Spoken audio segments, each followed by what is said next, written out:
ठीक समय रे सर्विस जोगाइला नहीं ओला फल ओला शोरूम रे निया लगाइदेले युवक। उपयुक्त सेवा प्रदान करिबारे विलंब करला कंपनी। बारंबार अनुरोध परे भी किछि सुनिला नहीं कंपनी।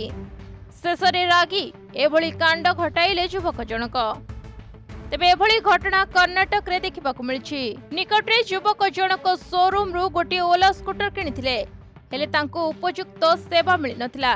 एथिजोगु युवक जनक गाड़ी किनिथिबा शोरूम रे पहुंची निया लगाई दैछंती, जहार चित्र अबे सामना आसिछि।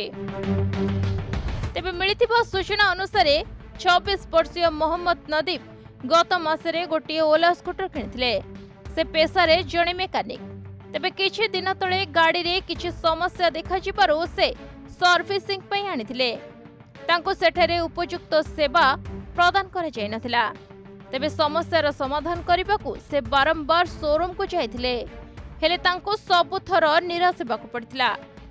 मंगलवार से शोरूम उपरे क्षुब्ध होई सांगरे पेट्रोल धरी पहुंची जाइथिले।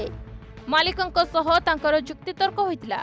आ एहा परे नदीम सेटर थिबा 6टी गाड़ी सह शोरूम रे निया लगाई दैथिले। एथि पई पूरा शोरूम रे निया लग जाइतिला। तेबे एथिरे केही भी मृताहत होई नथिबा सूचना रहिछि।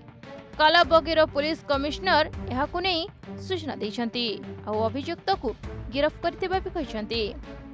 तेबे युवक जनक निया लगाई देबारु शोरूम रे प्राय 8,50,000 टंकार क्षति होइछि। तेबे कंपनी पक्षरु एने कोनोसी प्रकार प्रतिक्रिया मिली नाही। भारतर नंबर 1 ई स्कूटर निर्माणकारी संस्था ओला इलेक्ट्रिक उपयुक्त सेवा देउ नाही बोली बारंबार अभियोग हेउछि। तेबे कंपनीर कहिबा कथा जे ओला सर्विस सेंटर रे टेक्निकल समस्या रहुछि। अनेक अभियोग आसुथिबारु से गुडी को डील करिबा कष्ट होई पडुछि। ब्यूरो रिपोर्ट प्रतिदिन टीवी।